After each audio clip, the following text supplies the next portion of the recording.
How did you do it? And is there anything you do differently looking back with hindsight? There's a few factors to that. I'm going to give you a slightly long-winded answer. I do apologise.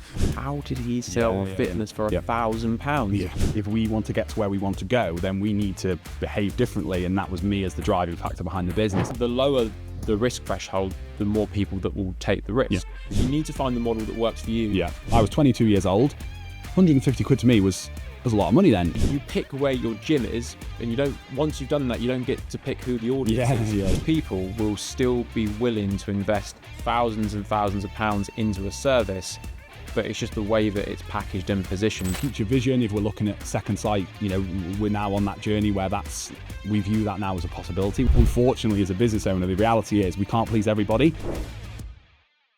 This episode of the podcast is proudly sponsored by our partners Over and Above. Over and Above is a cutting-edge sports performance brand at the crossroads of sports science and technology. Founded by athletes for athletes, they design compression garments that optimize your body's physical capabilities. Their Proprio range focuses on proprioception, giving you improved control, movement, efficiency, and reduced fatigue. Not only are Over and Above garments perfect for elevating your own performance, especially in high rocks competitions, but they're also a great way to create an additional revenue stream by selling them as merch to your clients or members. And here's the best part, FMA clients get a 30% profit share on every sale. Ready to take your training and business to the next level? All you need to do is visit oaperformance.com to find out more. That's oaperformance.com.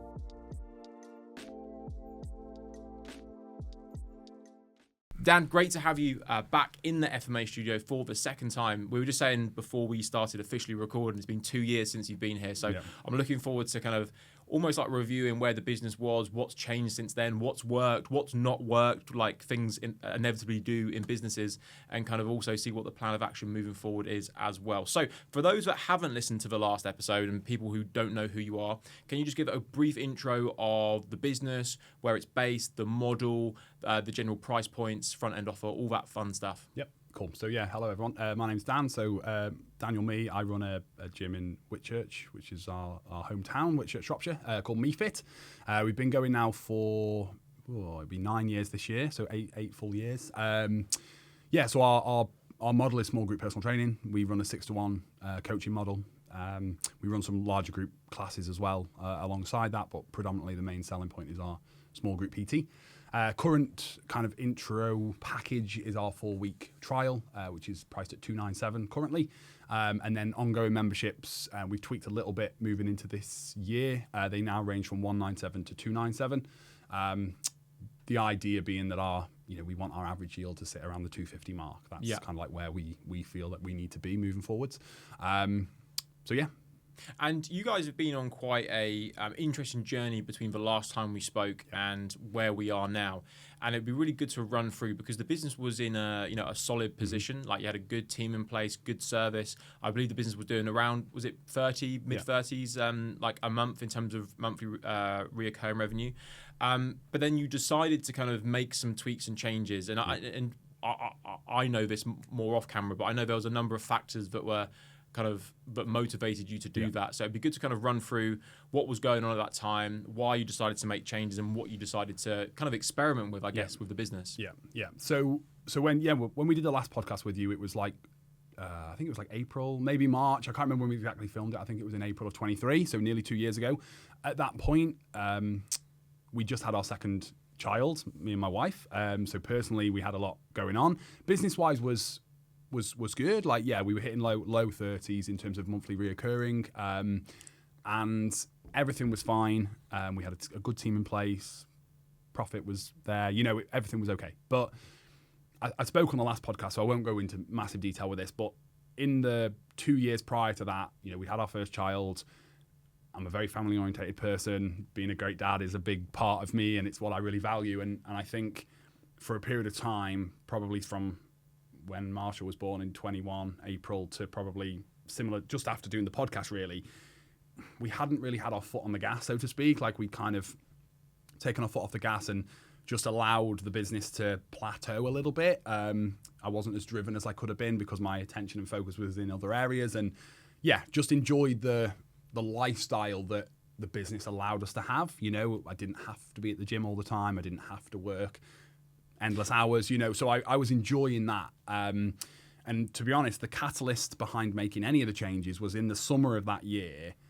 Me and my wife thought, actually, we want to move house. We want to make some changes, and we couldn't afford the house we wanted. Like, we didn't have the revenue and the profitability within the business and the dividends to warrant what we thought we could afford, but the banks had a different opinion, as they sometimes do. So that was like a bit of a wake up call. I don't want to say wake up call, because I don't want anyone to think like we thought that we'd made it, or we were living this like dream lifestyle or anything. Like, we knew that we weren't, but it was comfortable enough. Yeah. If that makes sense. It sounds like the business at the time was accommodating the needs that you had at that point in time. And that's testament to the business that you built, because as you said, it could run pretty much, without you having to be there every single day, and you could be there with your family and, have that part of your life and have that focus there. Yeah. But then your goals about what you wanted in life changed. It didn't meet that need. It didn't.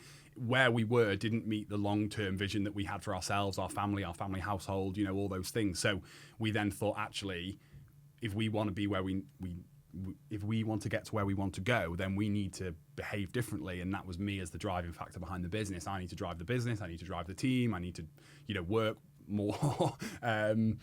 So yeah, it was a bit of a kind of thought of, actually, right, we need to make some changes here. We need to refocus my attention on the growth of the business and be the driving force behind that and lead us in the direction that we needed to move into. And so you knew that you needed the business needed to produce more revenue. But quickly before we go to that, I think everything you've just said is testament to the fact that you are running the business in the right way, in terms of you are deciding what it is you want from the business and then working backwards from that, because so many people build a business and they don't know why they're doing it, whereas actually you're like, how much do I need, how much do I want, right now let's figure out a plan. So that kind of sounds like where you got to that point. It was a good position to be in. Like I said, I could have very easily not had one or two of our staff, worked 40, 50 more hours and had more profit, but I didn't want that at that time. I wanted the extra staff. I almost sacrificed the profit to buy back the time that I could then spend taking my son swimming or doing all those things that I enjoyed. But then it was only when we realized that actually what we're doing right now isn't serving us long term that I then had to think, okay, I've got to, push into this now a little bit further and refocus my energy. And that's another aspect, because although for you to grow the business, you do have to direct some attention there. Ultimately, you don't want to build a business that is growing in revenue, but then takes away from something that is so important to you. Because I imagine that you want to have more revenue while being able to maintain that freedom that the business gave you. Because if you had just built a business with really high revenue, but you're stuck in it, that's probably not a great situation at all for you. No, it's a difficult balance. I'm sure any business owner who's got a family will understand that. It's a challenge, because you want to spend as much time with your children. We've got a third one on the way, so things are going to get even more hectic in that regard, but you still want to grow your business. And I think that's where maybe I've not done well enough in ensuring that the business can grow without me. And I think that's the challenge we've always had, I suppose, as a business, is it will plateau without me. It will run smoothly. Day-to-day runnings, the coaching team are great. They look after the clients really, really well. That side of it's all good. It's the growth of the business that stops when I'm not involved, and that's still to an extent. Yeah, you're the driver, right? Yeah, hence why we're now looking at trying to, bring on someone to support with the sales, so that when I'm coming away and doing something like this, or on a holiday or whatever, there's still, calls being made, sales being made, and the business can continue and build that self-sufficient business, which we've not managed to do just yet. And so that sounds like, and although we're speaking right now about the journey that you have been on, it sounds like that the steps you are now taking, and we'll go back to where we are, but the steps you are now taking is because you have achieved this growth, and we're going to talk about how you got that. Yeah. But now you're like, right, now I'm here. How do I now kind of replace me as the driver of revenue and sales? Because that's, you are right, the business owner is the key driver of sale, of revenue, like, and growth. Like, without that person, typically revenue and sales are going to dip. And that's probably the hardest bit to delegate. Like coaching, or admin is probably the easiest thing to delegate. Then coaching. I would say sales is actually quite a difficult one, because you have to care about that role and you have to know why. But then actually someone in place who's driving that revenue consistently. That's and has a passion to do it rather than the business owner. And thinking about the future vision for the business and thinking about where's the next thing, what do we need to do differently, what do we need to improve, like that side of it is, I think, where I want to be, and then our future goals that we've got for the business. I'll be in charge of all that, but I think that the core components, delivery, marketing, sales, those three elements need to be self-sufficient if you want to then move on to the next target and the next goal within the business. Yeah, it sounds like your vision is really from like a higher perspective in terms of all of these departments now going on within the business. But let's go back. So you're at that comfortable mark, but your goals for life now change. And you know that you need to make an extra amount. Like, did you have a number in mind on how much you needed to, or the business needed to do? No, we knew it was going to be we knew it wasn't going to something that we were going to fix in 1 month, 2 months. We knew it was an overall change that we needed to make to the business. And so no, we didn't. I don't think we necessarily. We had a personal target in terms of like, this is how much we want to be able to take out of our business every month to afford the new house and the lifestyle that we want. You know, we've got that target, and then so therefore we know what that means from a business profitability perspective. But at that time, I don't think we had a set number in mind. I think we just knew that it needed to start growing again. You know, we couldn't just maintain that kind of comfortable point. We needed to dig in and push further. But no, I wouldn't say we had a particular set target for the business. It was more personally what we wanted to be able to extract. We knew that we needed to increase our profitability of the business to enable us to take however much that was out per month and not leave the business and that's an important short. And that's an important factor as well, right? Like growing the business and the profit simultaneously. Because again, like if you grew the revenue but the profit remained the same, or the profit shrunk, then that's kind of what happened a little bit. In this time where we were comfortable, is we grew the member base, but then we'd hired another staff to look after them, and then we'd end up not that different to where we were. We were probably most profitable other than where we are now. Like when it was just me and Shan in the early days doing all the work because we didn't have any staff to pay. Yes, we were working endless hours, but you've got a lot more money to show at the end of it because you've not got staff to pay, but then you're sacrificing that for the time. So yeah, we knew that we needed to make some changes. We knew we needed to move things forward again and refocus, like I've said. So that was what was driving it. And so when you're at this point, you've now decided you want to grow. There's a number of angles of attack that you can take to grow the business. You can bring more members in, which, that's probably the most common one that people think of, right? Yeah. But and there's a number of other options but you decided to kind of do something different there. So I want you to run through that process of like, one, thinking about how you're going to grow it, how you came to the decision, and then what you kind of decided to do there. Yeah. So we decided the way we would go, or what we were going to trial was changing our front end offer. That was the big sort of change that we made in mid 23. So previously, up until that point, we'd always run a very commonly used, I suppose, like 30-day trial type approach, 30 days, 6 weeks. And we'd always viewed it as it was always a slightly less than our membership, so that it was like a trial and you were paying slightly less, and then you would then upsell a client into a longer term membership. What we then trialed was running a much higher priced front end program over a longer duration. So it was 12 weeks. And we viewed it that what we wanted to trial was, could we generate more revenue on the front end from a new customer coming in? So that was what we sort of changed to try and drive additional revenue into the business. And looking at kind of from your perspective, the area that you're in is quite a low population. There's not a huge amount of people. So is that part of the reason why you decided not to go for the volume route? Yeah, I mean, it probably played a part. Like, we live in quite a small town. It's quite a rural location. There's not a huge, I know at the last mastermind event you guys ran, Ben was talking about this in terms of when you put your gym on a map and you draw a circle around it of whatever people would be willing to travel. It's probably a little bit further for us because we are rural, so you're not in a city where you've got endless options. Like, there is a little bit less competition, but that circle is 15 kilometers, and the number of people in that circle who we can target is not massive in compared to being in a city where you put that circle and you might have 100,000, 200,000 people there. You know what I mean? Whereas ours is quite small. So that probably played a thought of me sort of maybe doubting, could we actually achieve 300-400 members? Like, because you're already at over 200 members. Yeah, we were probably about we were probably hovering about 200 at that point. Yeah. So yeah, that was probably a bit of a doubt in my mind of, well, can we double what we've got? I don't know. So that was maybe one of the reasons why we thought we'd try rather than focusing on the volume, like you said, maybe focus more on taking more from a new customer at that point to increase the revenue of the business that way. So you went from a 30-day trial, which was mildly discounted from the normal rate, which, the goal, and you may not be making a huge profit per customer, probably still profiting for sure, but not a huge profit. And then you would look to convert those people into back-end members and go from there. This time, it's a 12-week program. It was £1,000 for 12 weeks. And then after that, obviously, you'd still go through that same process. Yeah, you'd still want to convert them into into a membership. That was still the target. We never wanted to become a 12-week transformation gym. I don't know, there's examples of that that's what they sell, and they don't really focus on recurring revenue. They just focus on bringing a customer in, getting them a great result in 12 weeks, and off they go. That wasn't what we wanted to build. We knew that the long-term conversion was, that was still the target, but we just trialed it in a different way. Yeah, and there's people listening to this that maybe have a front-end offer that's a lower cost and go, oh, this is really interesting. Maybe it could work for me.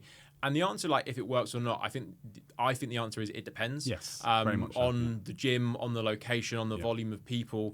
But I think we'll go into that because there's pros, there's also cons, and you experience both of those. And now you're, kind of spoiler alert, you've learned and tweaked from that process, which I think, this whole stage of the business, you were in a position where you could try out some new stuff and learn lessons of what's going to work best for the business. And there's a happy ending to this also because the business has grown by 25-30% revenue. And is its profit still in line there as well? Yeah. Perfect. What do you know what the margins are roughly? Not off the top of my head. 30%. Oh, yeah, solid. Okay, really, really good. So let's kind of go back. So you have increased the offer. And I think also at that time, you mentioned earlier that beforehand your kind of foot was off the gas, you were kind of cruising along, but your perspective on sales, the marketplace, people's desires took a huge shift in that time as well. Because I remember having a conversation where you said my kind of energy towards sales has never been so high before within the business. So I'd love to talk about the offer and all of that element there as well. Well, I kind of felt like I had to be. We knew that we were on a new kind of phase and we had that kick up the backside to progress things. So I felt like I buckled down. I dialed myself back into the business and focusing on the sales and the marketing. And I wanted to prove to myself that what we had decided to do was going to work. So I worked harder and refocused my attention on all of those things. So the first few months were brilliant because we had our existing membership base, existing monthly recurring revenue. We were then selling, I think in the first couple of months, we were selling sort of around 7, 8, 9 of the new program. And most of them were paying in full initially. So we'd gone from selling, £149 on the front end to nearly £1,000. So that's a nearly 6.5 times increase on what money you're generating from one new customer each sale. Yeah, so if you had sold 15 or even 20 front end sales at 147, you're making a few grand, 2 to 3k, whatever it is. But you sell 9 of these front end, you're getting 3 times the amount injected into the business. So that must be a pretty good feeling. Yeah, it was great, and I was like, wow, this is working. This is great. It was all brilliant initially. Because if you take, I think when I did a little presentation on this on the last mastermind event for obviously FMA clients, and I remember saying we took more in 1 month in front end revenue, whether it was, I think it was August of 23, than we had in all of Q1 or all of Q2. Yeah. When you combine the whole quarter, not just 1 month, the whole quarter in front end revenue, because we sold £8,000-9,000 worth of front end offers. So that makes a big difference. If you take a quarter of your front end revenue and pump it into the business in 1 month, it's going to make a big difference, you know, to the cash flow. So, straight away it felt like it was working really, really well. And the clients who we sold this to, fantastic.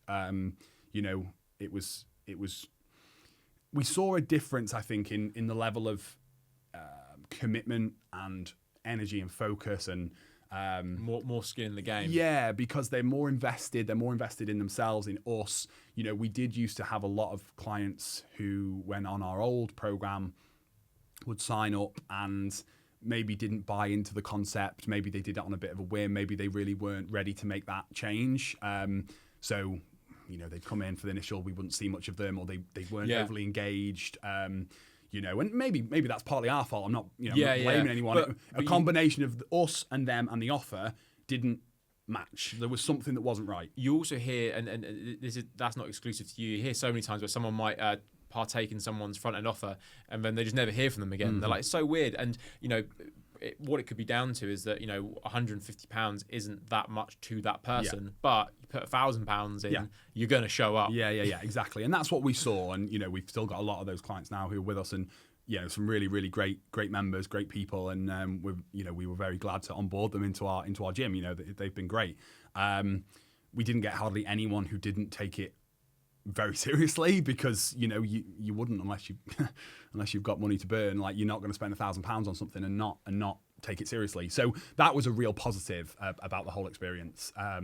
Was just the level of commitment that we did see. And so pretty much instantly the revenue shot up, and there was more revenue coming into the business, which was good. And at that point in time, it looked good. But then what happened later on down the line, and I guess it's hard to articulate, but if you were to almost like visualize, there was a shift in where the revenue was coming from, because beforehand, like, you know, 80-90% of your, well, probably 90% was coming from monthly recurring revenue. But then what started to happen with this model as you start to kind of run it? So we saw a shift, obviously, and if you looked at the percentages of what was reoccurring and what was front end, the front end revenue started to increase, which was fine. There was no big problem with that. But what we started to see was actually a slight downtick in our monthly reoccurring, because although we're taking a lot more money on the front end, we were selling it to less people.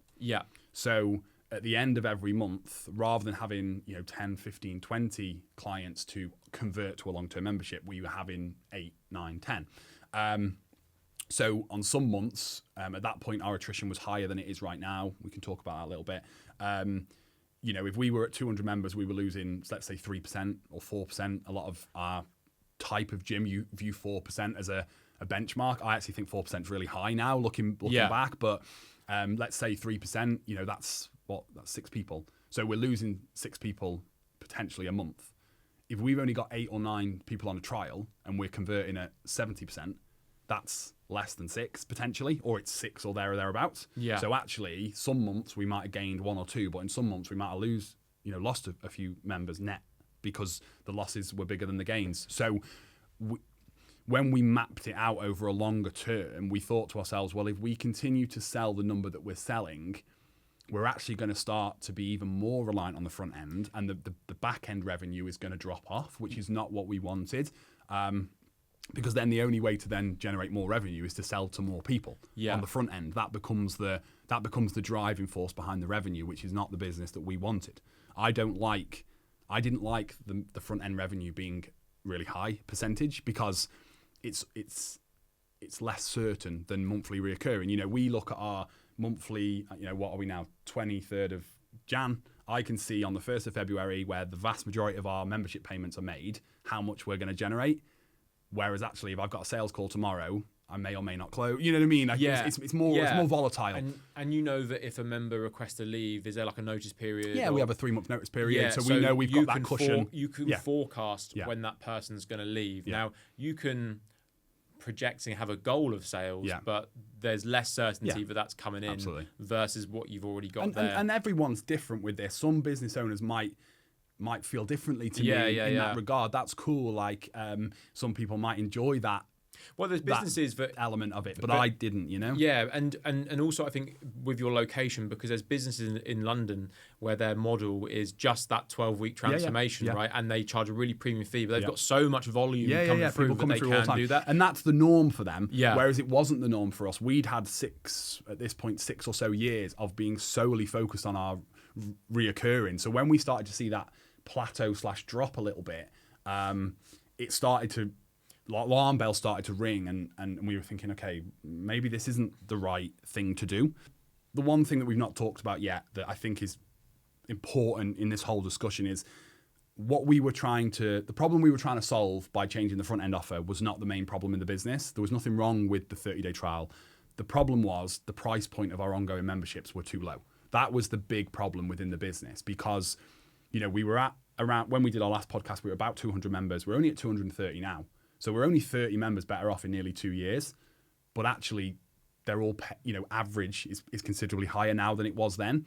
So when I look back, we made these changes trying to fix a problem that wasn't really there. The problem was the reoccurring revenue average yield was too low. So it was sort of skipping ahead a little bit, but it was only when we started to see that slight downtick and there's some other sort of metrics that we were looking at within the business that made us think, actually, this isn't the long-term what we need to do for the business to get us where we want to go. Yeah, and then also with that process, because it's 12 weeks, from the moment that person starts, you've got 12 weeks until they're on the recurring. Yeah, until they can potentially become a recurring. Whereas with a 30-day, much quicker timeline to be able to actually get them through and into the that space idea, there. in theory, was you're going to convert better at 12 weeks because they are more committed to you. You've had more time to work with them, build a connection, etc. But we didn't see that. It was basically the same, if not a little bit lower. And I think my perception of that is, I think no matter how we sold it, no matter the conversations we had, the way we spoke to the clients and the messaging around the marketing and the sales, we were still getting a lot of people who were viewing it as a 12-week program. Yeah. I'm going to do this for 12 weeks, and then I'm going to go and do this. I'm going to go and do that. And yes, we probably did convince some people. Actually, we did funnily enough, we did a podcast the other day with that we do at our gym with 2 clients who both joined us during this phase, and they straight away knew that it was a long-term thing. They initially thought it wouldn't be, but then it was, because they enjoyed the service so much and the support and the team and the community and everything else. But actually, the conversion wasn't any better, and if anything, it was slightly worse. So we were selling to less people. Yes, we were selling at a much higher price, but we were selling to less and converting less. So the long-term trajectory of the business was actually not good. Yeah. So that was what made us think, actually, this is not the right thing for us. And all it would take is like a single month to make just 1 or 2 sales for then things to be a bit shaky on the revenue wise. Because if you're making, 8, 9, 10 sales, then all of a sudden you lose most of those. Then the revenue, like a huge chunk of revenue has just disappeared. And it's just like it's not a super stable area to be in. But again, there's, I do believe it depends on the type of business and the location, because there are some businesses, again, there's like ones in London that are more transformational based and they thrive off that process. But if you are in a town or you've got a moderate audience there,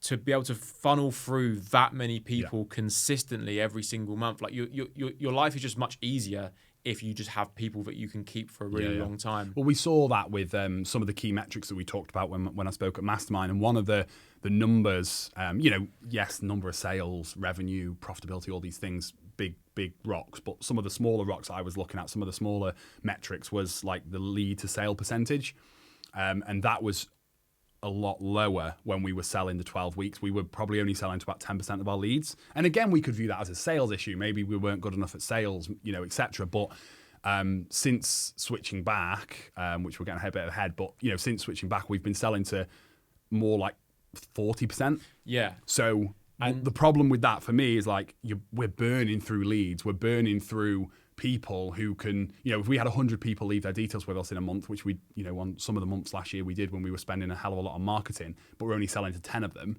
that's 90 people that we can't sell to. Yeah. So now if we get 100 leads, we're going to get 30 to 40 sales, which is so much better. That's 30 to 40 people we can then convert into a long-term customer rather than just 10. Yeah. So that was one of the other metrics that I really looked at. Because those people will still be willing to invest thousands and thousands of pounds into a service, but it's just the way that it's packaged and positioned. Because do you know what your average length of engagement is?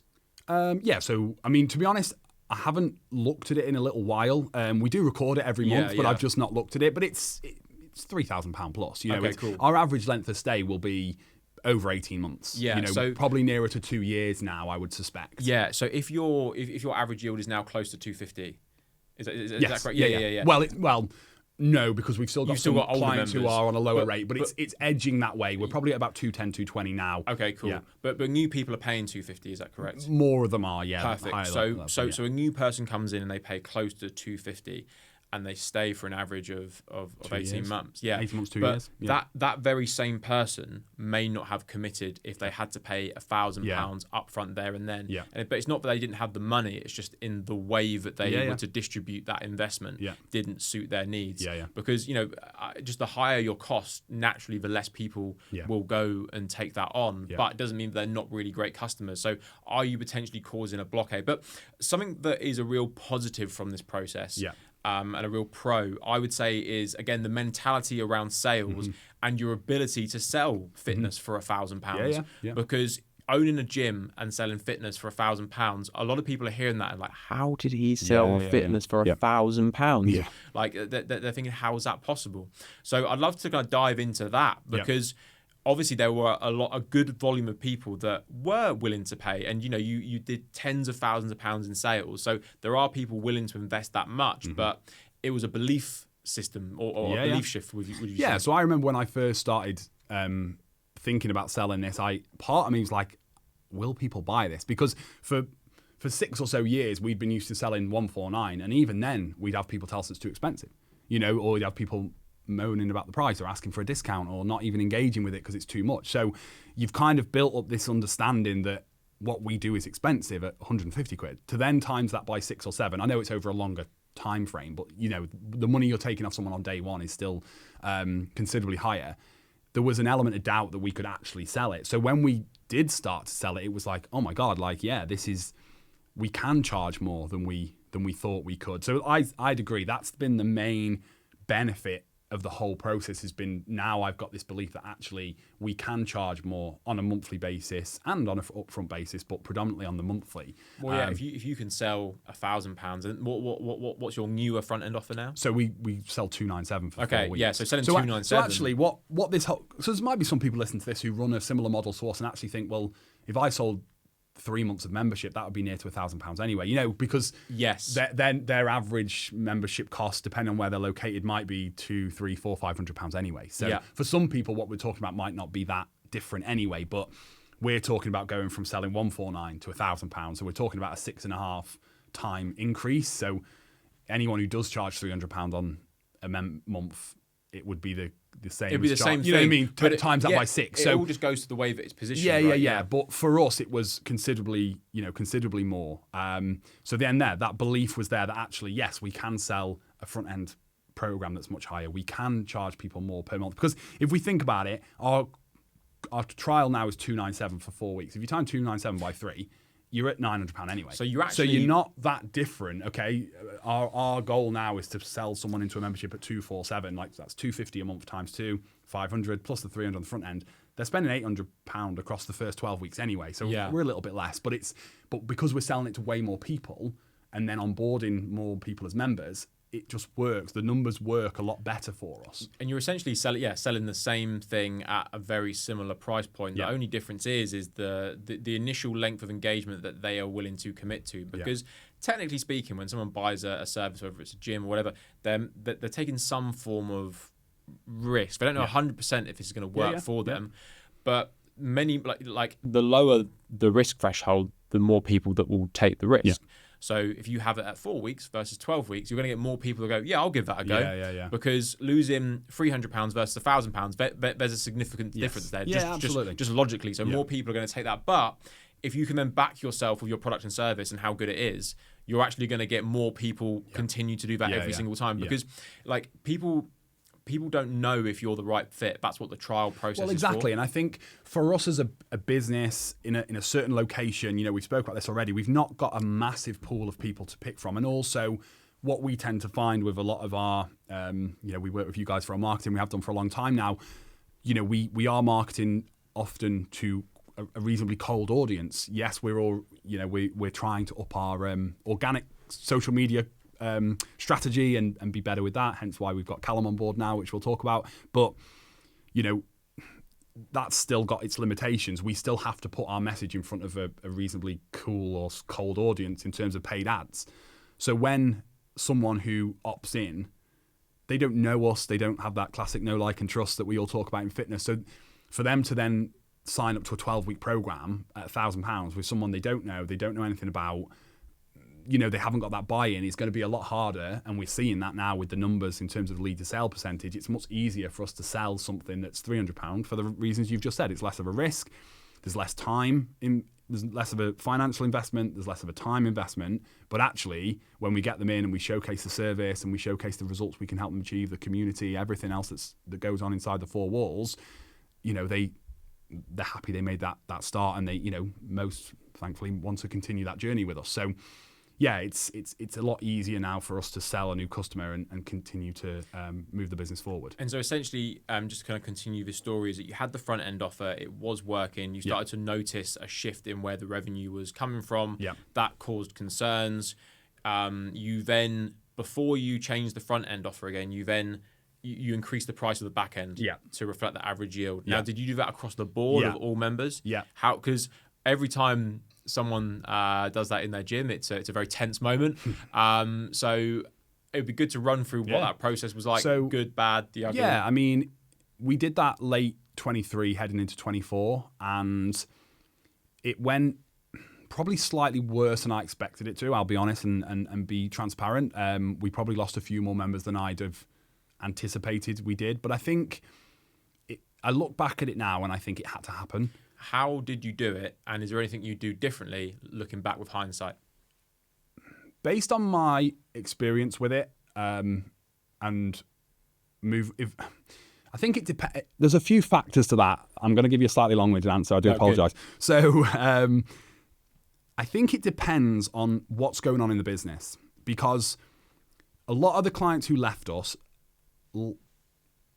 maybe didn't feel that MeFit was the right fit for them any longer. We as a business were moving in a direction. They were potentially moving in a different direction. A lot of them, when they first started, they saw a lot of me. They saw a lot of my wife. We were the business. We started to bring on some team. And as time goes on, as with most businesses that you probably speak to, the owners do less and less on the gym floor because there's other things to do within the business. And also for us, we now have a family. We're in a different... And so when they're already feeling like it's different than it was when they started, and then we're going to charge them more for it, I think there's probably a few people thought, you know what, I think it's time for us to part ways. So I think for me, that's a consideration, because I would like to have thought that, let's say the business hadn't changed in that way. Let's say they would have probably gone anyway, maybe. Well, they might have gone, they'd have gone eventually, but no, what I meant was if the business hadn't changed in that way, in that me and Shan were still very, very heavily involved, we were still the coaching team, we were still really engaged with everybody all the time, maybe those members would have thought, okay, I'm still getting the same service, time's moved on, prices need to increase a little bit, I'll go with it. Whereas actually, if they're feeling that I'm already getting, whether they view it as a lesser service, I don't think it is, but maybe they did, that's difference of opinion. That maybe was the reason why a few left that we, you know what I mean? Does that make sense? Yeah, 100%. So I think that's something to bear in mind. Looking back, I probably would have just left it alone and just allowed any members on those lower rates that have, just left them alone and said, look, you joined when you joined. That was the price then. That will be the price moving forwards. But I think part of me probably got a little bit, what's the right way to put this? Probably got a little bit, when you've got new clients coming in who are paying a much higher rate, you almost feel a little bit unfair that they're paying considerably more than people who've been with us for a while. I know that's the rate they joined on and that loyalty and stuff, but there was probably a little bit of a thought of, because the difference was so much, it wasn't just like 5%, it was like maybe 50%. Do you know what I mean? Yeah, it's it was a big difference. Yeah. So I probably started to feel a little bit like we'd run into issues with people chatting, oh, I pay this much, I pay this much. There was those conversations happening a little bit. So I felt like we just needed to have a clear slate where it's like, well, this is now what's happening. And JC, who's been on the podcast, did a great email. I don't know if you're on his email list, but he did I great read email them. the They're other very week good, where he said they'd obviously made some changes into January, and the email resonated with me because whenever as a business owner you make changes, you're always going to have people who think that's a good idea, and you're always going to have people who think that's a bad idea, and I'm not happy with this. And unfortunately, as a business owner, the reality is we can't please everybody, and we have to make decisions based on what we think is the right thing to do now, but also what's the right thing to do for the future, for the staff, for the business, for, you know what I mean? There's lots of different factors, and we all view things out of our own prism and our own lens, and we see what we see. But so I think, long story short, we probably could have left it alone, but I'm glad in a way that we didn't, because I felt we needed that. We needed to have a clear slate. We were almost, the way I viewed it is we almost had to take a step back to take a step forward. Yeah. Because we had certain things going on in the business that didn't align with our future and our the way we see ourselves going. You know, we had a group of clients who were brilliant, and I've got nothing to say about them all. I like them all, and hopefully we got on really, really well. But they wanted a different service from us. They were getting more involved in fitness competitions, CrossFit style workouts. That isn't us. That's were they some of the older clients as well? Yeah, most of them have been there for quite a while. And if any of them are listening to this, whether they would or wouldn't, I don't know. But you know, there's no hard feelings from my end. Like, it was just, they needed to go and find a place that was better suited to their fitness needs. It also shows that you guys did a good job, right? Because you got them to a level where they now wanted to go and do fitness competitions, and like, it's because of the training they did that had them make the desire to go for even more, right? I'd like to think that's the way that they all view it. That we took them to a place where maybe some of them hadn't been involved in that type of fitness before, never experienced it. We've brought them up to a level that then actually, like, I want to do more of this type of thing, but that didn't work for us because most of our clients are not into that type of thing. So we almost had all these extra things going on for a very small number of people, which from a business perspective didn't make sense. So it kind of had to happen that we had to have. So I maybe could have dealt with that in a slightly different way, maybe had a more open and honest conversation with people that this is what we're going to do, this is what's going to happen, and let's discuss that. But at the same time, the more you discuss it with people, the more you're going to have people telling you not to do it and that it's a bad idea and everything. And if you're, as the owner of the business or someone who's a key decision maker, if you think this is what we need to do to move forward, then sometimes you just have to do it and deal with the consequences. Yeah, that's the hard bit about being an entrepreneur or a leader within a business. You've got to make tough decisions that not necessarily everyone is going to agree with. But as you said, like, those people, it sounded like they were some maybe more original clients, and as the business evolved, they weren't the same. So it had as you said, it's probably a positive thing, but they were able to go off and find something that was more relative to them. Needs, absolutely. But also it just meant that there wasn't a clash with the culture of people inside there as well. And like I said, they were never a problem. It was never an issue. It was never negative. It was just that they were wanting something from us that we weren't thinking was the right thing for us to provide to the masses of our audience, to the bulk of our audience. So it was never a negative thing. It was just it needed to happen. So we lost a few members coming into 2024. Do you know roughly how many you did? And also something I like to ask, like, how did that? Because we can look back and go like, it was hard, but I think it was for the best. Yeah. At that time, was it? I struggled with it. Was it unpleasant? Like, I'll be honest. I struggled with it because I think you make these decisions because you're thinking of the future. Yeah. And you're thinking of what we need to do and stuff. But then when the moment happens where the cancellation emails roll in and it didn't. I don't think I dealt with it very well, to be honest. Like, I think doubt creeps in. Oh my God, what have we done? Are we doing the right thing? I think when you're trying to cling on to what you've already built rather than trying to move forward, and I got kind of stuck in the middle there a little bit. Like, I knew deep down that we were doing the right thing, but at the time, seeing members who'd been with us for a long time, who we'd always viewed as great members, great clients, who felt actually MeFit isn't the right place for me for the future, it was quite challenging, because we'd known some of them for quite a long time. We had a good relationship with them. We enjoyed them being in the gym. Like I said, there was never any problems with most. So, there was challenges that arose with that. But I think, looking back now, it was needed. But at the time, it was challenging. What would be your advice to anyone listening to this that is thinking of doing a price increase, has done a price increase, and is maybe in the eye of the storm in terms of the cancellations are coming in? their intentions to do the price increase are to better the business and their situation, but there's this unpleasant situation going on. What advice would you give to that person if you could reflect on your own experience? Just be confident that you're doing the right thing. Like, I look back now and think to myself, I didn't need to worry about it. It was all going to be fine. Probably should have just, spoke to them all and said thanks very much, which we did. We tried to end things as best we could, but there was definitely an element of concern. So I think just be confident you've made the right decision. There's always new people out there that you can go and sell to and onboard, and there's plenty of great people out there. I look at our client base now and members that we work with, and I don't ever think it's been better in terms of the cohesiveness of the gym, the atmosphere. It's a really great place, and it has been for the last 12 months or so. It's been great. So and although that you said that earlier, you've only gained 30 members, you've probably gained more members that are paying a higher rate, because you would have gone down. Yeah, so the average yield has increased probably nearly 50%. Yeah, nice. If I had to look at it, I don't know the exact average yield then, because we didn't track it as religiously as we do now. But since we realised that that's the major problem, we've started tracking it a lot more to then understand what's happening with it. So yeah, I'd hazard a guess that it's a good £60 or £70 a month more now. So although we've got only 30 members more, if on average they're paying 50% more, that's obviously why we've now got more revenue coming in than we did before. And the real key lesson here is that if someone's listening to this and they might be at 200 members and they're banging their head against the wall because they're trying to get to that next block, but ultimately when it comes to that numbers game, it does get harder, right? Because your numbers, your attrition has to be smaller, your conversion rates have to be higher, but you're working on this like micro growth versus the growth that initially as a gym owner you had before, where every month it's going up and it starts to go there. So like trying to force your way there isn't the only way. And if someone is listening, they could just increase their prices, even if it was just for new members that came in.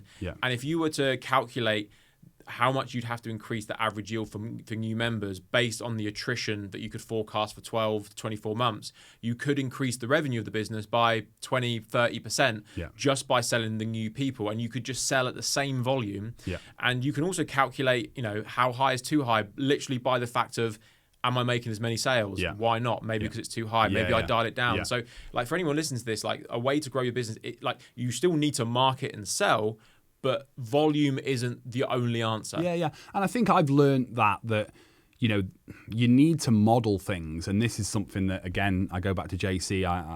He's absolutely brilliant. I got so much respect for him. And he kind of always said the same thing to me, and I had a conversation with him at different points throughout the last couple of years, and he said, like, you've not modeled it effectively in terms of, well, what happens if we charge this and sell this? What happens if we charge this and sell that? You've got to understand all these different metrics. Yes, sales, upfront sales, but conversions, attritions, average yield. And you have to model it and plan ahead and think, where do I want to be in 1, 3, 5, 10 years, whatever that is, and then work back.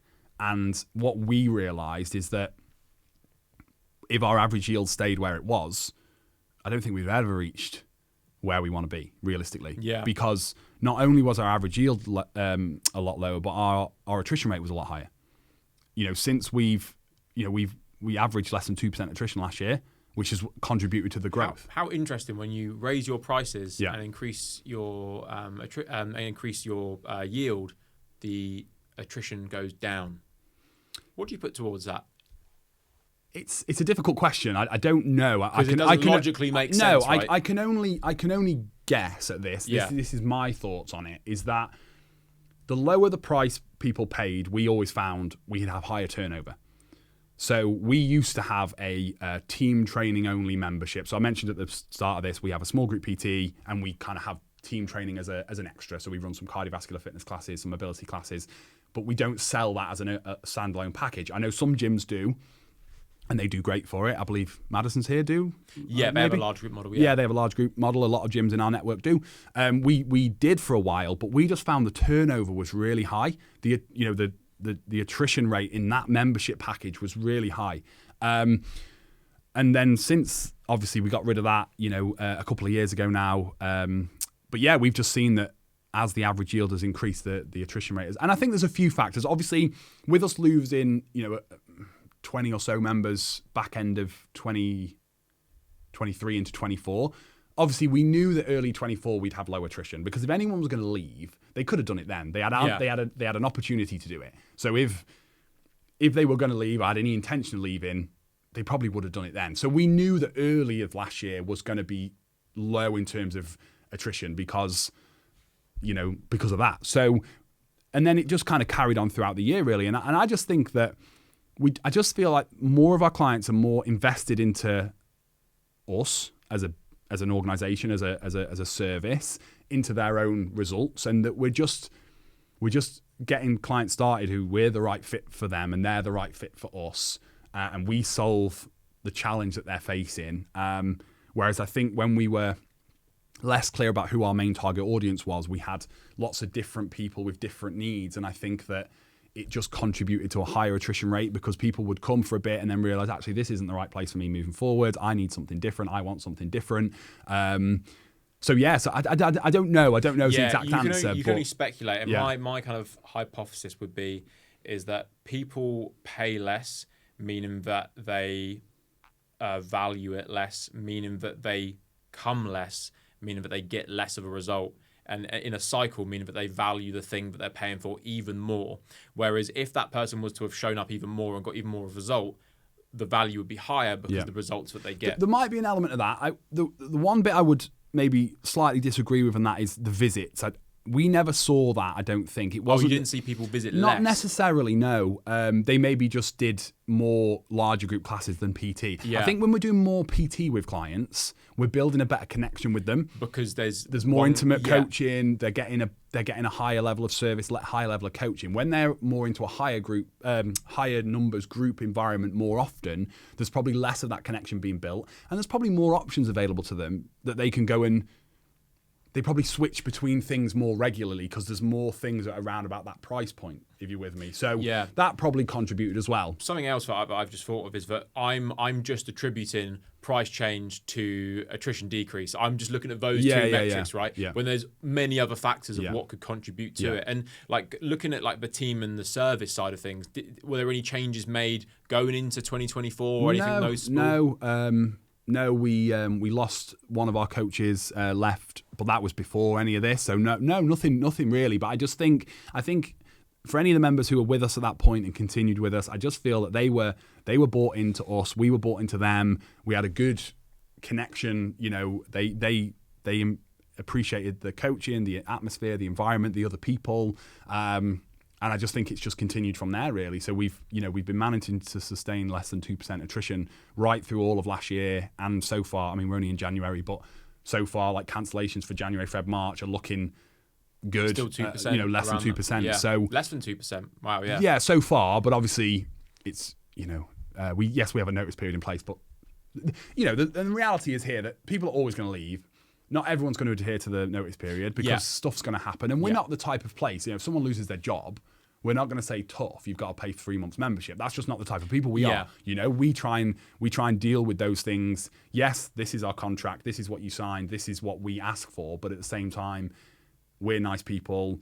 We're going to try and work with you to come up with a solution that, keeps a good relationship with people, and we've always strived to do that. Sometimes we get things wrong. We're only human, but so there'll always be little changes here and there. But we're not, we're at 230 now. For us to get back to 3%, we'd be looking at, potentially 9, well, no, maybe 7, 8 customers leaving. We've not had that since 23. So probably to conclude this part of the journey. So we've increased the front end offer. We've had those sales. We then increased the back end recurring price. We've had a dip in members, and we enter 2024 with a lower front end offer in terms of time. Well, we didn't do that straight away. Oh, we didn't do it straight away. Okay. So early in 2024, we had a decision to make. Do we stick with what we are doing currently, 12 weeks? So you had higher back end price, but you were still maintaining the higher front end at that point in time. We basically did for Q1 and Q2 of 24. Yeah.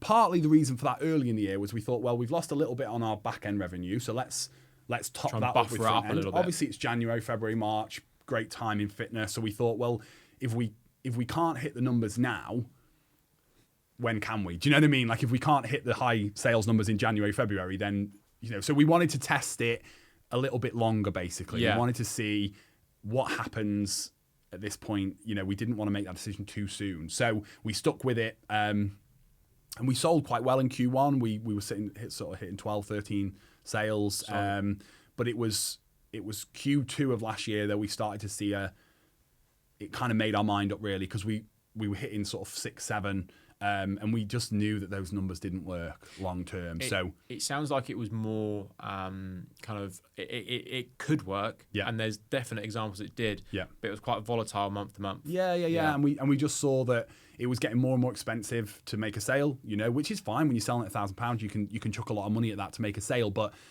I think June it was like £300 per sale, and I'm thinking, where's this going to get to? Do you know what I mean? So that was something. And then there was a more subjective element to this, which was, I can think of a few conversations off the top of my head with people, because I was doing all the sales at this point, with people who I thought, do you know what? They're a great fit. They sound like they'd be a really great client, but they're just not wanting to spend that much money, and they don't need to spend that much money. Which is kind That's of fair the reality. enough. Yeah. They don't need to spend to get the service that they want. They don't need to spend that much on day one. They would be a great client. If they joined on the short-term program, they'd probably really enjoy it. They'd enjoy the banter. They'd enjoy the camaraderie. They'd enjoy the coaching, the atmosphere. They'd join as a member potentially, and they'd continue with us for 2 years plus. But we're missing out on them because, we talked about it a little bit earlier. So we just started to have a few of them, and I thought, you know what, this is just, there's so many different elements of this that just don't look favourable. The long-term trajectory being the one key thing, of course, the lead to sale percentage that we mentioned, and then just the feel of actually, are we missing out on some really great people here by not, because all the great people that we gained at that price throughout the 7, 8 months that we did it, they probably would have joined anyway. Yeah. But then we probably would have had other good people join at the same time as well. Yeah. There. So actually, the back end revenue may have actually been much higher if it was already so. Like, if you were to look in hindsight, let's just say that you started off that whole journey with a higher back end cost and a higher trial price, but on 4 week, and then you roll with the same energy into sales. The business would probably be. I think we'd be another 25% higher than we are. Right now. That's my honest opinion. Yeah, because they had that energy. But then the question is that, like, if the cost wasn't at that 12 week, would you have? Yeah, maybe not. I think. Do you know what I mean? Like, I think selling that 12-week program was the thing that gave me the confidence to say, actually, our prices are too low. That's it. So it needed to happen, because I think if we'd have done it, if we'd have made a change in 23 and not done this whole 12 weeks, we might have just gone, okay, let's up our trial price by 20 quid. Yeah. We might not, like, it's double now. That's it's 297 now. It used to be 149. So we've basically doubled it. And we're selling at the same intensity as we were, if anything more now. So there's 100% a lot of value and a lot of lessons learned from this whole experience and process, because it's not like it's bad, it's good. No. There's pros and cons. This is what we learn, and this is what we've actually taken from it and implemented it into the model that works for us. And I think that's really the key thing in this whole situation, is you need to find the model that works for you, and you actually need to model it, as you said, because so many people will pick their prices based on what those guys charge, and they're not actually looking at their situation, their expenses, how much they want to make. Well, we were guilty of that. So our prices didn't really change from 2016 through to 2023. 7 years. Really? Yeah. Wow. And there's different factors with that. So firstly, when we first opened the business, I was 22 years old. 150 quid to me was a lot of money then. Do you know what I mean? Like, it was like, I thought we were expensive. Do you know what I mean? Like, I was like, oh, like, it was, we all modeled ourselves off, like, again, go back to JC, W10, like, they were charging £300-400, but you're thinking, oh, they're in London, so we'll go at 150. That sounds like a lot compared to everything around us. So then we grew at that point. Then we had we got our lease for our new unit, which is the one you've been to, which we signed in 2020. Then we had COVID. So we came out the back end of COVID.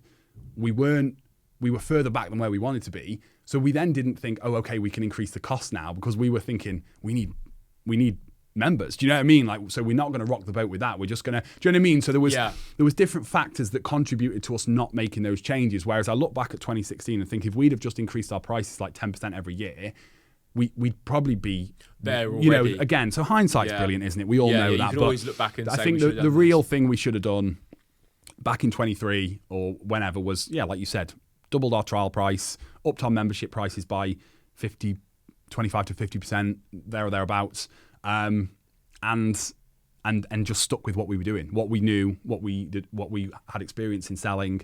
That would have, I think, led us probably to where we are now, if not beyond by now. So that's the big lesson here. Yeah, and I think that, and this is a very general statement, but a lot of people listening to this can probably increase their prices for new people by 20% and it won't impact the volume of sales Probably that not. they make. You've just got to have a little bit of belief in what And you you've do. got to understand why you're doing it. Like, don't just do it for the sake of it. Yeah, like, yeah. If we just realised that at our 6-to-1 model, we were just not charging enough. Like, when we mapped it out over a long period of time, combined with the attrition we were getting, we were just never going to hit the numbers that we wanted to hit. So actually, we knew that we needed to be more confident in selling what we feel is a great service for a better, higher price that's, I still think, fair.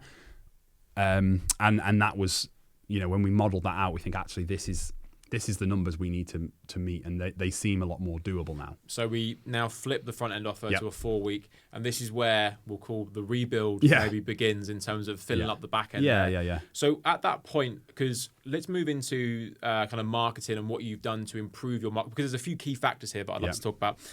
Number one is probably going to be going more in on a particular audience versus than others, and you kind of spoke about that before as well. Number two is going to be getting some marketing help there, and also delegating that role as well. And then number three is a bigger push onto organic content versus just a big emphasis on paid ads. So the first one we spoke about was your audience. So again, you're in a small population. Yep. The majority of the population are generally a little bit older.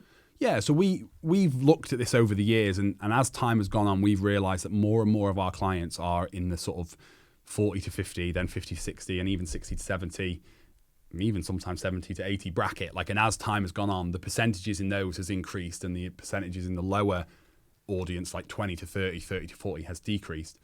And there's lots of factors for that, but I think one of the main ones is because of where we are based, like, the people who are around us who are willing and able to spend, £250, £300 a month are going to be that little bit older, a little bit more disposable income, they're more settled in the area, and so we've just found we don't seem to onboard as many sort of people in their sort of 20s, early 30s, and we've just honed in on that. And I think, a few years ago now, I'm talking, we didn't really know that, so we were just sort of like marketing to everybody and trying to sell to anybody, and it just, that probably contributed to the attrition that we talked about before. Whereas now I think because we've got a real understanding of who our target audience are and also what they need from us in terms of things like the program. I don't want to spend loads of time talking about programming, but like, we program now for the audience of clients that we work with, not trying to cater for everybody, people who want to do more CrossFit style workouts, people who want to, you know what I mean? Like we've got a base program that we'll follow for the vast majority of people and tailor it as needed, but it's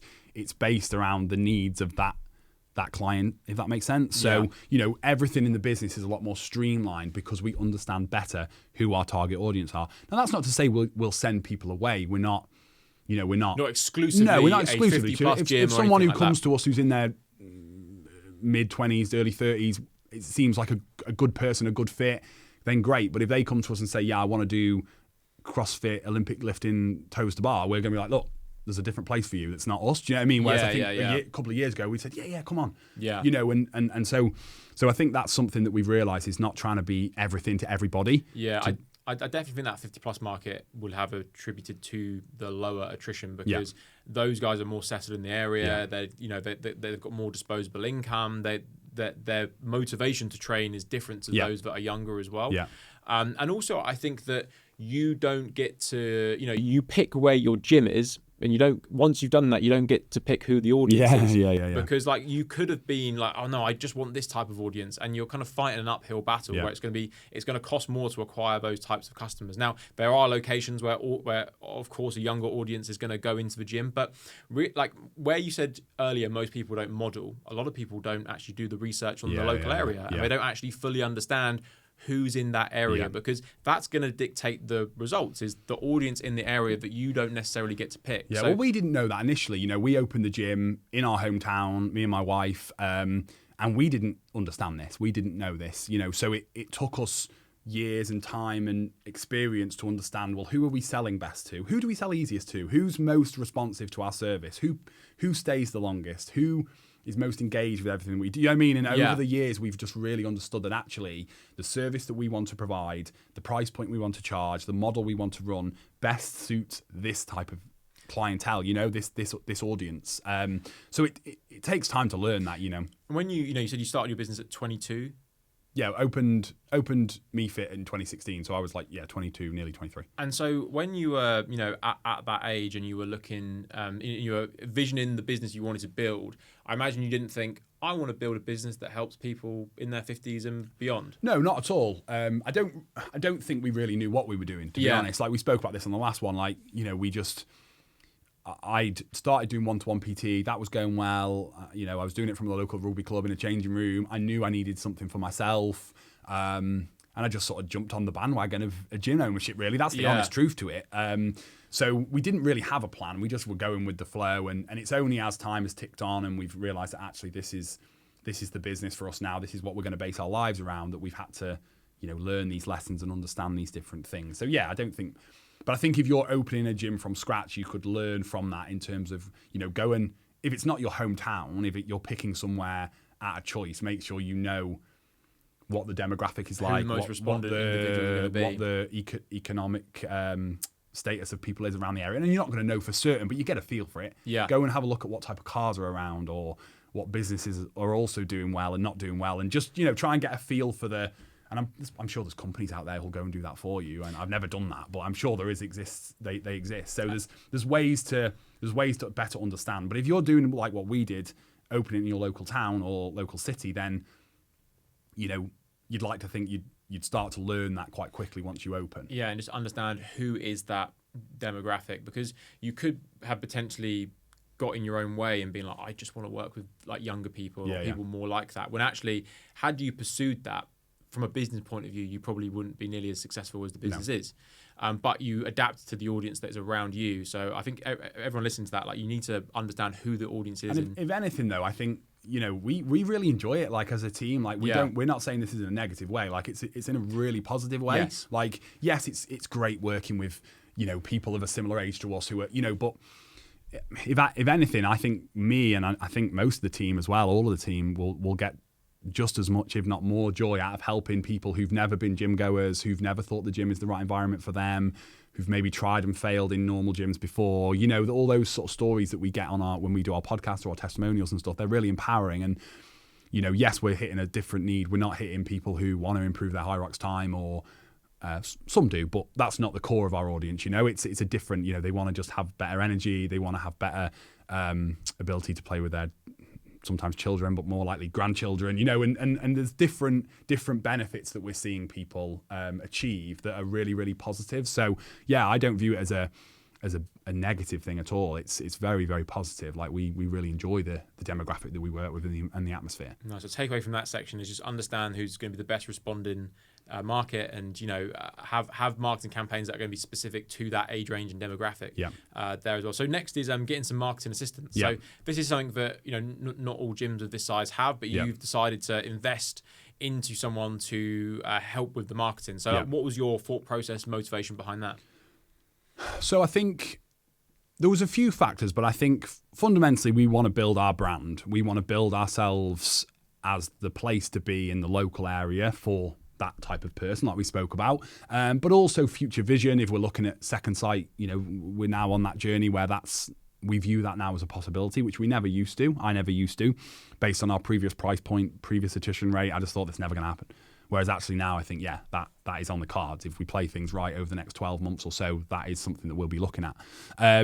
You know, we know that with that is going to have a higher need for social proof, for brand recognition and awareness. And to be honest, I hate video editing and doing everything to do with that. No offense to you, Callum, or anyone else or any of the team behind the cameras right now. Apologies, but that's just not my thing. You know, it's not something I enjoy. It's not something I'm good at. So when we think about, okay, what's the next hire? Yes, we could have had another coach and me and my wife would have had even less need to coach clients and run sessions and be involved in that side of it. But the social media strategy and marketing and everything else still needs to be done. And that would end up being done by me. Yeah. And so when I think about, we talked about delivery, marketing, sales, like those three elements of the business, if I want all of them covered by someone, then I'd prefer to do the coaching rather than the marketing, Yeah. So that was mainly the big part of it, was actually having someone who's dedicated to that role is something that we could get away with not having. And I'll be open. We and Callum have already had that conversation. It's not news to him. Like, we could get away without it, but we don't want to, because we want to build ourselves for the future. So Yeah. do you know what I mean? So it was almost like we're planning ahead in thinking, well, if in a year's, 2 years time, if we have got a second site, if we're trying to progress to a third, if we're trying to build our recognition even further, this part of the business needs to be better than it is right now. Well, So that was why we sort of thought, yes, let's do this and have a, rather than taking that salary budget towards another coach, let's put it into a different area of the business. And I'm very glad of it now, because our social media content is a lot more regular. It's a lot more consistent. It's a lot better. We're getting the message out there a lot more. So yeah, it's a reasonably new thing for us, but it's one that's, proving really, really beneficial. Yeah, and a couple of things that I've taken away from that is that, there's tasks that will take your energy, and there's tasks that will give you energy. Yeah. Like, some people love a good coaching session on the gym floor and having a laugh and being able to help people. Or maybe if you sign up some sales, like, that will feel good. But if you don't like doing social media, that's going to take time away from other tasks. So for instance, like, time of you making videos is time away from speaking to prospects. Yeah. And then it's also taking energy rather than giving it to you. So Yeah. if you can delegate that to someone that actually enjoys it, Yeah. you can then focus on the task that gives you energy, and also put it into tasks that are going to actually have a greater ROI. Yeah. The second thing I was going to take from that is marketing. Oh, yes, this is it. Is that I love what you were saying about marketing for the future. Yeah. That's a real place of strength you're coming from, because it's not, we're marketing for next month. Yeah. Of course, marketing is getting done next month, and it's there, but you are thinking and you are actioning for later on down the line. And that's when you've really got the marketing nailed, because that's when life's going to become a lot easier. Because so many people are just like, how do we get it this month? How do we get it the next? They're just looking at the task in front of them. Yeah. But when you can get to that position where you've got space and you can really start to plan for the future, that's when you're going to have sustainability in terms of building that brand, getting customers over for a long period of time. Yeah. Well, I think that's something you guys have spoke to us as clients about, is, the fast, the slow, medium lane marketing, that side of things. And, we know that if we produce good testimonial videos tomorrow, that's not going to lead to 10 new sales. Like, we know that the paid ads is the quickest route to that. But we were guilty in the past of being so heavily reliant on that and not having anything going on really on our socials, or very, very little. And we just know that for where we want to be in the future, that we just need to be more established and more recognized. And it's a slow burner. Like, it doesn't happen overnight, but I'd like to think that as time goes on and we produce more content and distribute to the local area and build our kind of our brand and our recognition and our social proof, that we will become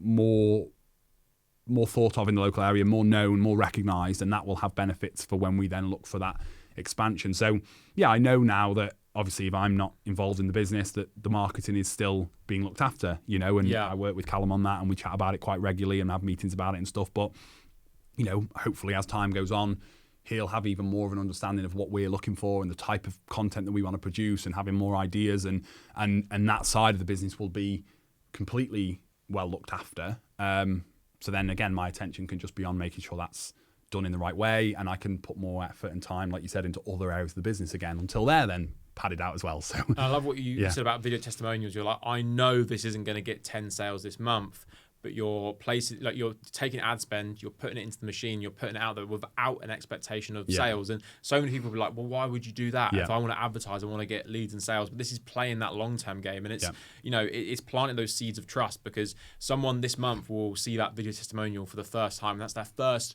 touch point from you. And then they might see another testimonial, and it might be a year or 2 years later when they eventually click on the ad and opt in and then become a customer. And it's the same at FMA. Like our media buyer, Toby, he's tracking the cost per call and all the metrics, and he's like, when I run video testimonial ads, it doesn't get as many calls as versus these ads, so we should not do this. And I'm like, no, we need to do those because it's for long-term game. But it doesn't serve the short-term satisfaction, but it's essential to put proof of concept and trust into the marketplace. Absolutely. I mean, I'm an example of this for you. Like, I knew of FMA from, when did you guys start? Was 2017, 2018? Yeah. So I knew of you. I first started with you guys in summer of 2020. So like, I'd seen your content for a while, and if I'd have just been hit by a sales ad numerous times, I probably wouldn't have done it. But then when I see, it sounds basic, but when I see all these results, it's like, okay, these guys know what they're doing. And that's what we're trying to build. We're trying to, so that when we do run our meta ads, that we might be hitting more people who do know of us, and they've seen our results, they've seen our testimonials, they've seen the type of people we work with, and we've just got more things to show them. We still get a lot of clients who are on the fence. If they are quite a cold audience, they don't really know that much of us, we do our best on the sales call, they might still not be ready to purchase. Well, here's 5 video testimonials of people just like you. That's so powerful to send to people. Send it over like via WhatsApp or email after a sales call so they can watch it. And something just like you said, you've also started doing a podcast as well. So this is like something you've quite a new addition to what you've been doing there. Yeah. So since Callum joined, we sort of started it, and we just viewed it as I like listening to this podcast. I like, even though I'm a client of FMA, I still listen to them, and I hear the journeys of other gym owners. I hear the content that you guys have shared recently. You and Luke did a really good one on sales the other day, or a couple of weeks ago. So, I thought, well, let's try and replicate that. Podcasts are obviously very popular now. Everyone has a podcast, don't they? But it's just, it just seemed like a good thing to do, to have another opportunity to speak with a client over a longer time frame as well. Because I think what I sort of my belief on this is, if someone's going to sit through a podcast or listen to longer form content, they're way more invested into the business than they would be if they've just seen like 10, 20, 30 second Instagram reels. We had a new client sign up with us recently, and she came onto the call with me, and she said, I've listened to all your podcasts and all that. And she was just so in, so in, like, it didn't feel like a sales call. It felt like a let's get you started type of thing, because it was just, and we don't get that all the time. I'm not going to say we do, we're not getting 20 of them a week. I wish we were, but when we get ones that I would like, okay, that's working, this is working, what we're doing in the podcast, using those little, we talked about earlier, little clips that we can snip for an email or another social media post, or on our stories, or on our website potentially. We've got it linked on our, we've produced one of those brochures that you guys talked about the last mastermind. That's about to be printed and ready to distribute or send to people, all that. So, we've got links to our podcast on there. So we're just experimenting with things, really. And that's what we're able to do. Now we've got Callum on board. Now that you've got a full-time staff member, he's got time to fill to do a podcast, whereas before I couldn't think of anything worse, because that would be me editing that at 8, 9, 10 o'clock at night, which, is not what I want to do. So, it's given us scope to be more experimental with things and try new things and attempt different types of post to see what works, what gets the most interaction, and just experiment with it a little bit. And what you said about that person signing up and said, I've listened to a number of episodes of the podcast, that will continue to happen more and more if you continue to post. But also, this is like the type of marketing that is the definition of slow lane marketing, right? Where you're putting it out there. Of course. But of course, you can take, as you said, you can take the podcast, create snippets, that social media content. When you release an episode, you can email the list. You can also take the whole topic of conversation and even just get it transcribed and use that as email content, and then use it as others. So there's a lot you can take from that, but you can do it because you've got a full-time staff member.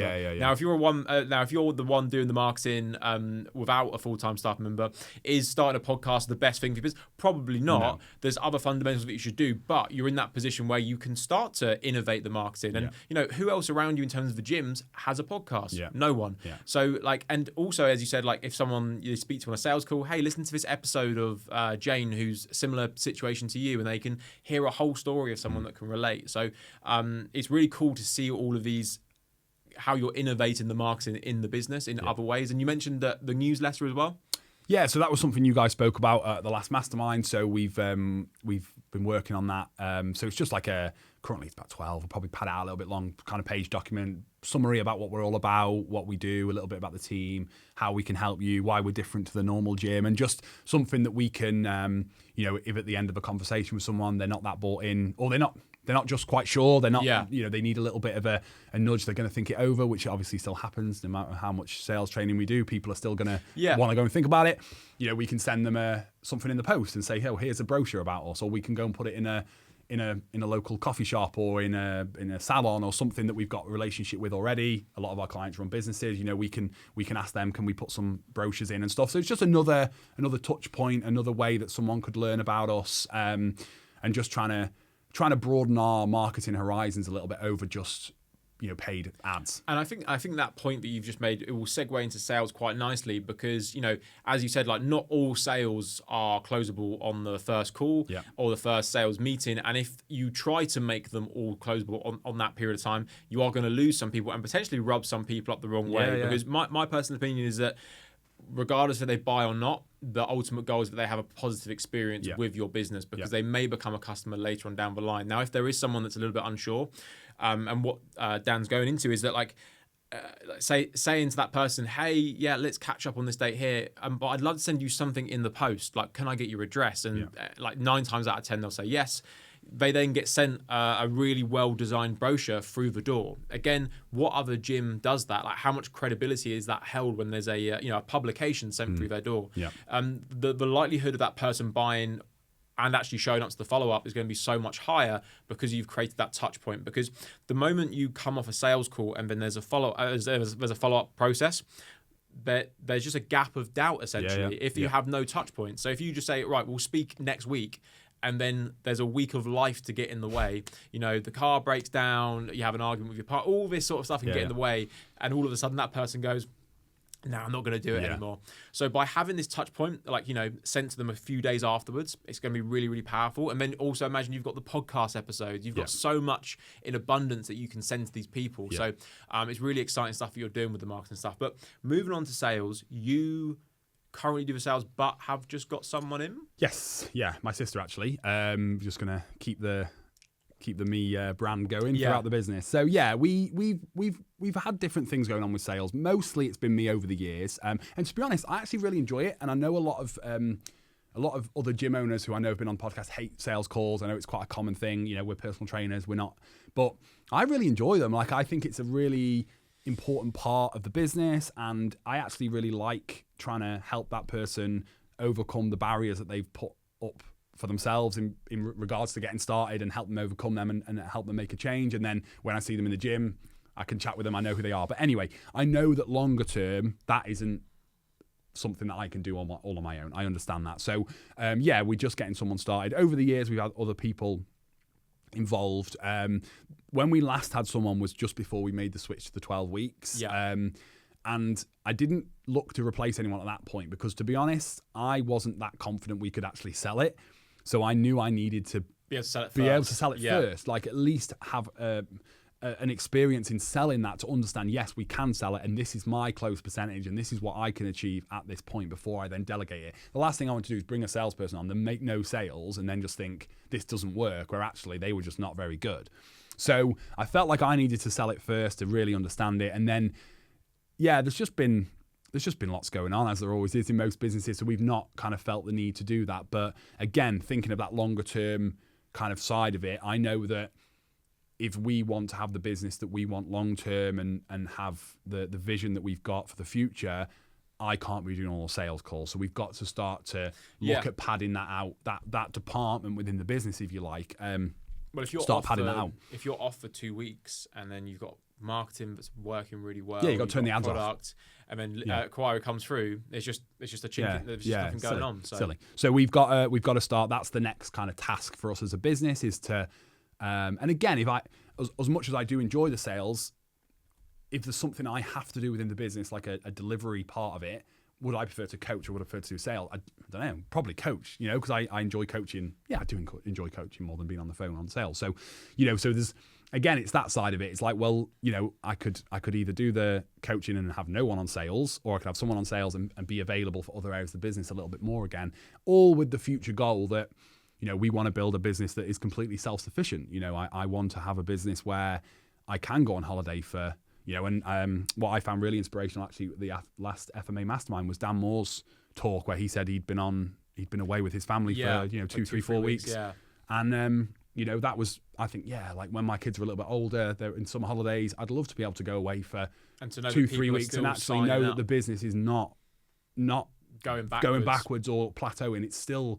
We're still hitting our numbers, we're still hitting our targets. That for me is the overall goal. So to do that, we've got to have someone who can make sales and who can, call and do all they need to do for that side of the business. So yeah, just got that process started. It's early days, but already made 4 sales in the last week or 2, so that's really positive. And yeah, it's got your support around the training. Obviously, I've been doing it for a long time now, so I'd like to think I've gotten a lot better at it than I was when I first joined FMA. So yeah, that's kind of like the next step for us is to get that ball rolling. You're actually at the FMA office for 2 days rather than just 1, because tomorrow you're going to be doing our sales training again. Yeah, so I've done it before, but it's always good to refresh. Yeah. It's been a little while, so you always pick up new things whenever you go and do training, even if you feel like you've done it before and you've learned everything. Of course not. So yeah, I'm always open to learning new things. So yeah, tomorrow will be another fun day. Even if you, because I think with sales, like people easily forget the things that made them sales. And then they might be struggling. They're like, oh, why can't I do this? And then you actually look back to all the things you did before. You're like, oh, it's because I'm missing out about 30% of the whole process. And I think I picked up that from your podcast with Luke actually, where you spoke about actually when you've had a good run, you can get a bit complacent and you can think, oh, I'll miss that bit, or I won't talk about that, or we'll move on from there. And maybe when you need those sales, you're even more like on it with all the bits that you want to cover. So I think it's good to just remind yourself of that. So and stay complicit to the process that got you there. I want to talk about something else that I think is pretty cool and unique that you guys do in the business, which is these fitness retreats that you've been doing. So tell everyone where the clients are going to be going. Yeah. And yeah. So maybe fitness retreat, maybe not quite the right. Not retreat like adventure. Holiday Adventure, we'll say. Yeah. So it was, to be honest, I'm going to take my hat off to Tommy, one of our coaches. It was his idea in the first place. The minute he got started with us, which was probably 2021. Yeah, 2021 really, after lockdowns and everything.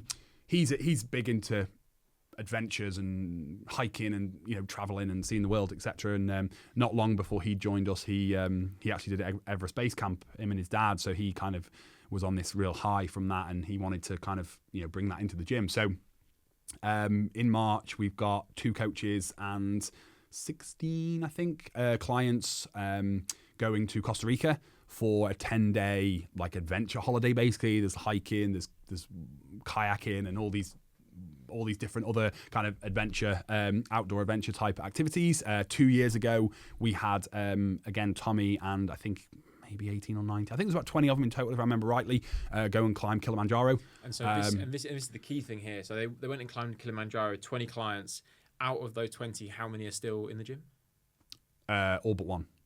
So the retention there is just really like in terms of that community bond and spirit. I think we, being honest with this and transparent, like we never did it for that purpose in mind. Like it was never, it's a retention tool. It was just something that we thought would be a great thing to offer clients. Yes, we did think to ourselves, well, if people are going to go and do that with us, they're probably not thinking of leaving anytime soon, because they're just, they're so bought in. And they got a great community feel within that little subsection of clients who've done it. They've got such a shared experience to talk to each other about. It builds good connections within the gym. It's inspiring to other clients who are seeing that. It also, maybe a little bit, again, a retention piece, like there's a future vision for people, and I think that's something that we've worked on over the last couple of years, is trying to give people that, what am I working towards? Because just being fit and healthy for life can be a little bit like, There's not that much motivation there. Whereas if you've got, I've got a trip to Costa Rica, or we're on about doing a Three Peaks charity event later this year. Like if they've got that to work towards, it's another boost of motivation to keep going. So there's loads of different reasons, and we just thought, you know what, it's a really cool thing to do. Like, you know, a little bit marketing, publicity, that type of thing. Like, it's a great thing. We've got a poster in our reception area of like the news report from our local paper. Oh, that's cool. Like framed, so like often when people come in, they might see it. And did you reach out to them to get it in the paper, or? Yes, and then they messed it up a little bit because the headline was all about my pride, which is what I didn't want it to be. When that got released, I was like, that was not the point of it made it very, it annoyed me a little bit because I was like, it was about me and my pride about it, but actually I didn't want it to be about that. I wanted it to be about them and what amazing thing they'd done. But anyway, so yeah, we did. We said, look, we've got a group of clients going, can you come and do like an interview with us about it? And they did, and then they just headlined it in a way that I didn't really appreciate, but yeah, it was cool. Still really cool. And also just like looking at that whole thing, like the experience from the point of a member, where you go to a gym, you think obviously the point is to work out, but actually you're making friends, you're climbing Kilimanjaro, you're then going like it, you know you had the phrase on Callum's Jumper, more than just the gym, and it's like it can be a significant part of someone's life where friendships and adventures actually take place, as well as everything around the gym. Yeah, and I think it's important to remember with that, like most of our clients, not all, but most, are people who've never been gym people.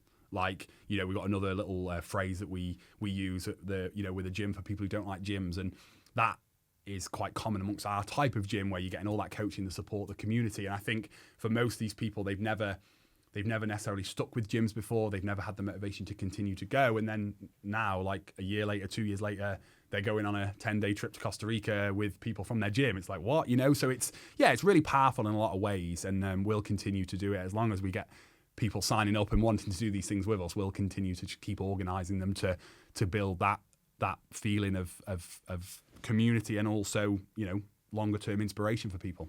What is next on the horizon? We don't know yet. MeFit.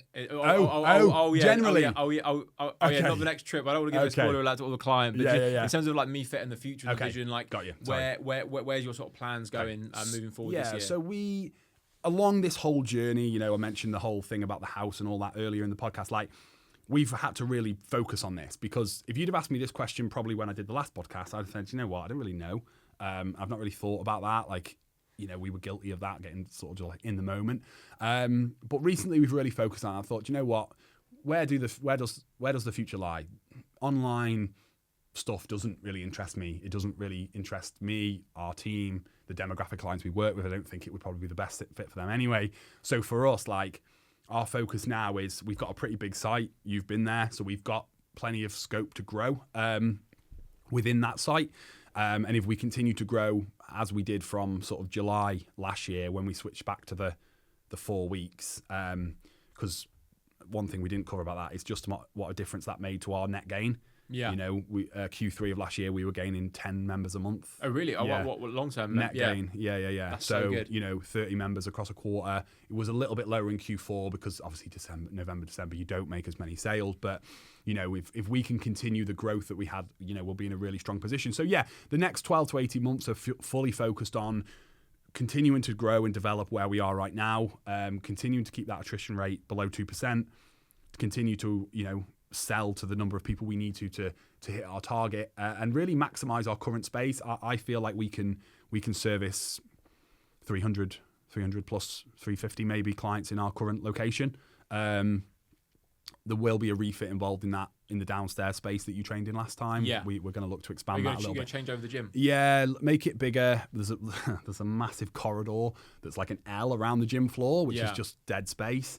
The last business needed it for certain things, but we don't. So we're going to, at some point this year, we're going to like basically knock out a wall, make the gym floor a lot bigger, have 3 pods of 6 rather than just 2. So you can run that simultaneously, because that's probably, you know, some people that can only do a certain time of day, that will open up more capacity there, right? And just our bottleneck times, like already Monday morning, 6 a.m, we're sort of over quota some weeks, and we're having to kind of work around that. So it'll open up a 3rd training pod for 3 groups of 6 rather than 2 groups of 6, which will increase our small group PT capacity. Just continue to do what we're doing right now for another 12 to 18 months. And then, the next thing is, you know, can we open another site? Like that's what our target is. And we've set site number 2. Yeah, we've set those targets as a team. Me and my wife as a household and business owners, and then shared it with the team that, look, this is where we want to go. And I think it's important for the team to have that aspiration as well. Yeah. Like, I think, we've got a couple of team members now who've been with us for a long time, and if we said to them, look, this is it, like, this is what your life is now for the rest of your life, like, realistically, they're going to lose motivation, they're going to lose kind of focus on vision, because there's none. Do you know what I mean? So, we wanted to make sure that actually we're driving our staff to be better, do better, to continue to develop within the business. And this is where they could be in, 3, 5, 10 years time within the business. Not all of them might not be there. That's cool. There'll be ins and outs, of course, along the way. But, for those who are bought into the vision of the business,